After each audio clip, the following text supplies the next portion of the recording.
Magandang araw mga kanaiswan at samahan niyo ako muling bumiyahe sa bayan ng Batangas kung saan ay matatagpuan ang pinakamalaking rebulto ni Mama Mary at ito nga ang Monte Maria Shrine.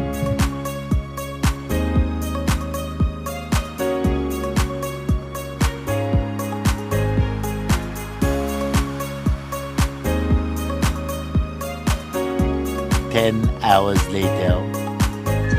At pagkatapos ng aming mahaba-habang biyahe, inarating na namin ang rebulto ni Mama Mary. At mula nga dito sa aming kinalalagyan ay talaga namang napakaganda at napakalaki ng rebultong ito dito sa Monte Maria, Batangas. At ayun, dito nga nakarating na kami sa parking area ng Monte Maria Shrine dito sa Monte Maria. At ito ang kanilang parking, talaga namang napakalawak. At pagkatapos ng ilang sandali na pahinga, ito at akit na kami patungo sa mismong rebulto ni Mama Mary.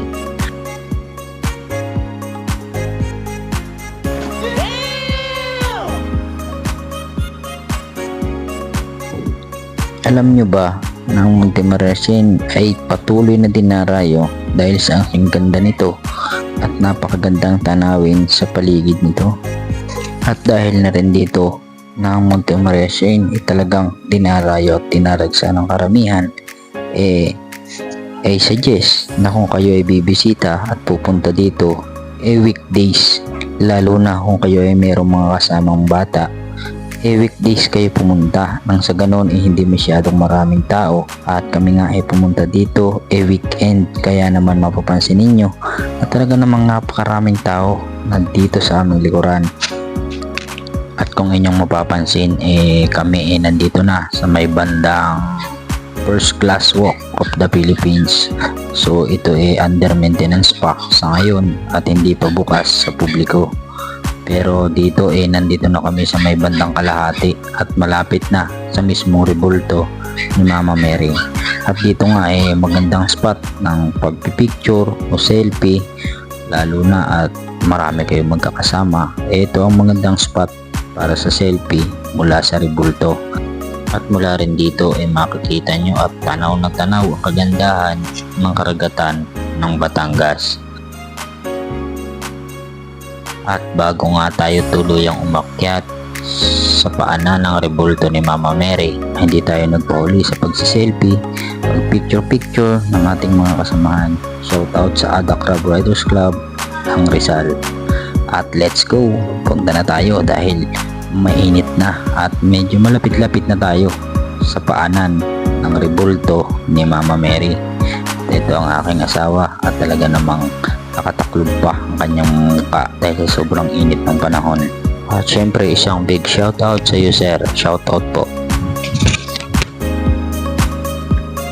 At kahit pa nga sa sobrang init ng panahon at napakalayo ng aming binyahe, batid sa mga mukha at sa mga labi ng aking mga kasamahan ang saya na kami nakarating dito sa Monte Maria Shrine ng maayos at ligtas.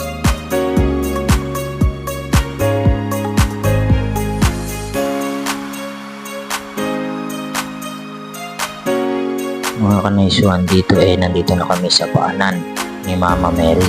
At kung inyong mapapansin pag dating mo pa lang dito talaga namang napakaraming tao dahil nga weekend kami pumunta dito. At ang lawak ng lugar dito, meron pa rin mga parking at talaga namang napakataas ng rebulto ni Mama Mary.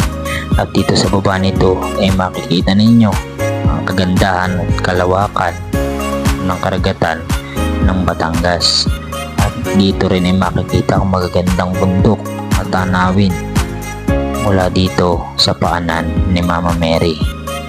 At itong inyong nakikita yung papasok dito sa simbahan. Ang ibaba kasi nitong paanan ni Mama Mary, ang paanan niya yan, makikita nyo sa inyong screen, yung kalahati niyan simbahan.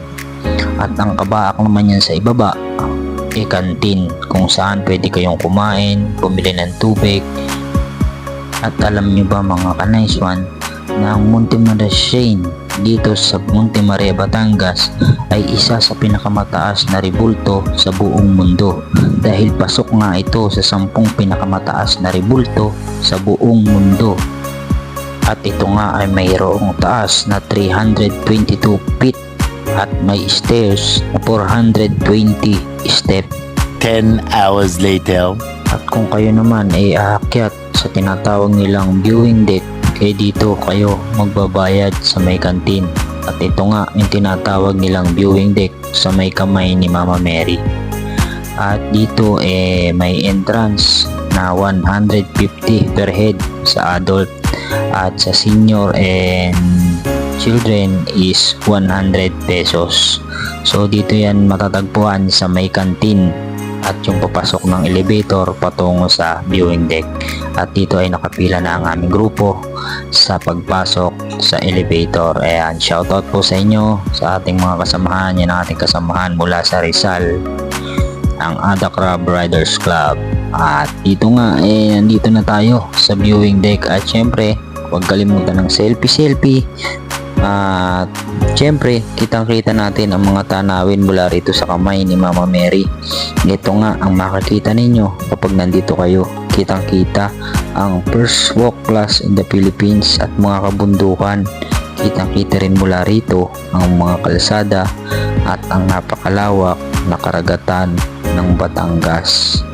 Talaga namang grabe ang ganda dito sa itaas. At ito ay yung viewing deck na tinatawag nila, kung saan hawak ka dito ni Mama Mary. Ayan kitang kita nyo, ang lalim, ang taas. Ayan ang kalsada, kita. Ang dagat naman talagang kitang kita mo ang kagandahan nito. At syempre with my loved one, selfie muna. Selfie muna kami. 10 hours later.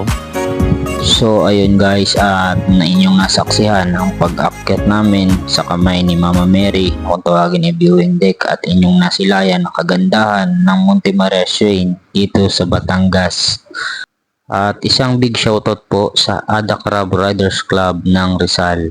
At sa mga hindi pa po nakaka-follow and share, please follow, like, and subscribe.